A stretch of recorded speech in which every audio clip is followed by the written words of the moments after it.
Hi! I would like to first start off this video by giving thanks to all of you who subscribed.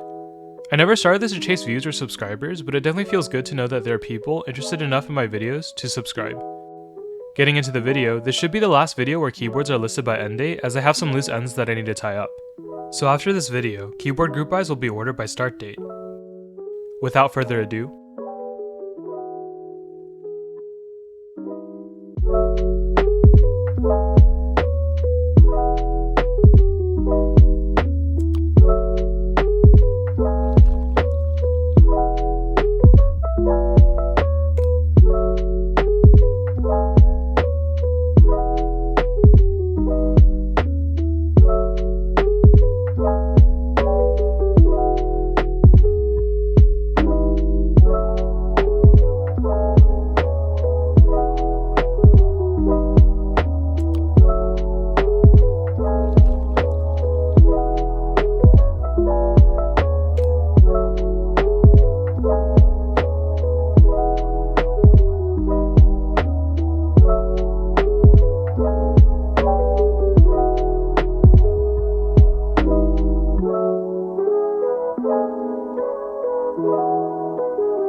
There's a bit of controversy regarding this set due to the way that round 1 ended up where the colors are much more saturated than the renders.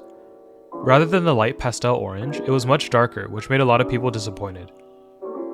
Rensia the designer issued an apology, but really didn't do anything to fix the issue. Now I don't know Rensia personally and I don't have anything against him, but I think that people should know about the potential risk that they are getting into by joining in on this group buy. It's definitely possible that Rensia has learned from his past mistakes and the GMK Peaches and Cream Light will come out in the proper colors and look great, but his track record so far has not been the best and I think that potential customers should know about it.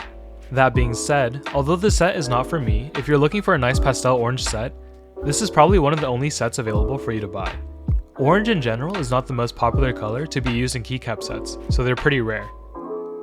I think that both the base kit and the Peachy Keen set look very nice, and I really like that the Peachy Keen colorway is being offered as a complete set rather than just the alphas, so you don't have to buy 2 kits to achieve the look you want.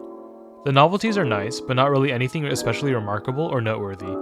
There are also 2 Rama keycaps available, a green one with a leaf and an orange-brown one with a peach. Personally, I think that these keycaps are the weakest part of the set. The green is kinda dull for the leaf Rama, and the color that they chose for the peach Rama is kind of atrocious. I think that the designs on the Rama keycaps are fine, but they really should have considered different colors due to the fact that the set uses pastel colors, while the Rama keycap colors are extremely dull looking. When researching for this week's group buy video, there weren't that many sets that caught my eye, because it wasn't my style, or I already have sets with a similar theme. But one set that was kind of interesting to me was the GMK Seafarer. I already have a ton of blue sets, so I don't plan on joining in on this group buy, but I think that it's a very clean set with nice novelties. What really caught my eye were the Thought keycaps being offered, specifically the Thought Sea Dog. One of the earliest sets that I bought when I first got into the hobby was the GMK Deep Navy, which is a really nice dark blue set made by Tom. At the time, I didn't get the Rama keycap because I was still pretty new to the hobby and didn't feel like it was necessary. But now looking back, I really wish I bought the Rama cap. This is why I'm kinda tempted on buying the Thought Sea Dog keycap. It would match the theme of the GMK Deep Navy since both have an ocean theme. But I also had reservations about buying the Artisan cap because I don't think that the colors would fit in well. The Deep Navy is a super dark blue, almost to the point where it looks black, while the GMK Seafarer uses a lighter navy blue. Regardless of my own personal problems, if you're in the market for a blue set, I would consider joining in on this group buy because it does look pretty nice. IDOBAO isn't the largest vendor or designer in the hobby, but it has produced some of the most popular beginner boards due to the availability and affordability of the boards they offer. From what I can tell, the main difference between the V1 and the V2 is the fact that the bottom of the ID87 V2 is acrylic with a brass accent piece, while the case for the V1 was purely made out of aluminum. This means that if you're a fan of RGB, you'll be able to show off your keyboard more, with the acrylic allowing light to shine through, and it might also affect the acoustics of the board due to the differences in material. It's not the same board, but you can find type test comparisons of the ID80 V1 versus the ID80 V2, which also went through similar changes. Now, even though this board is super popular as a beginner board, I would not recommend it to people who are joining the hobby. The main reason why I would not recommend this board is due to the fact that it uses an integrated plate. This means that the plate is part of the case and is not removable, so you cannot swap plates to change the typing feel and sound if you would like to customize your board. Furthermore, integrated plates tend to give a really stiff typing experience. It's a matter of preference whether you like a stiffer typing experience or a softer one, but for me personally, I definitely prefer a softer typing feel. The main issue that many IDOBAO keyboard owners have reported is that the integrated plate causes the board to produce pinging sounds when typing. Many people have tried different methods to try to minimize that sound, but weren't able to get rid of it completely. The IDOBAO boards were popular because they were considered to be more affordable compared to the more premium boards being released in the hobby. But the ID87 V2 cost $219, which is a decent chunk of money. More and more budget boards are now available in the market, and are now being offered as in-stock boards or have regular drops to meet demand. I'm sure I sound like a broken record, but boards like the KBD67 Lite and the Ikki68 Aurora are great boards that come at great prices, with premium features such as gasket mount. If you prefer a metal board rather than a plastic one, the Deko 60 recently released by Canon Keys has a great typing feel and sound at $129.99, and the GMK Pro is a pretty good deal at $170. If you prefer the TKL layout, there's a Scarlet that is currently on sale for $239, which sounds really good for its price. There's only 400 units available, but I've heard that there are plans for an R2, which means that there will be more chances to get this board if you miss out. Overall, the IDOBAO boards with the integrated plates served their purpose well at a time where there weren't many budget options available yet in the hobby. but with more brands and designers now creating boards at great prices, there really isn't a good reason to buy or recommend these boards anymore. The Soul 3 is a keyboard from RGBKB that I've been following for a while now. I've never used the ErgoSplit board, but I'm definitely interested in trying despite the learning curve required to type efficiently on it. I think the main draw to the Soul 3, other than the RGB, is the fact that it's super customizable. Legonut, the designer behind the Soul 3, seems to be constantly pushing for innovation and has introduced programmable touch bars and LED modules that are easily swappable without any soldering work. This makes the Soul 3 extremely beginner friendly since there isn't any soldering required to assemble the board, unless you want to install rotary encoders. I do plan on joining in on this group buy, but I've yet to do so because I really want to make a half white and half black board. Unfortunately at this time, this option isn't available for purchase, so if you want to make that look yourself, you have to buy 2 sets of case plates for both black and white, and potentially the middle diffuser layer. While I can probably afford the extra cost, it kind of feels bad to do so because I'll be left with extras that I really don't know what to do with. The group buy ends on May 31st, so I still have time, but I really wish that there was the option to buy half white and half black plate colors so I wouldn't have to worry about this issue.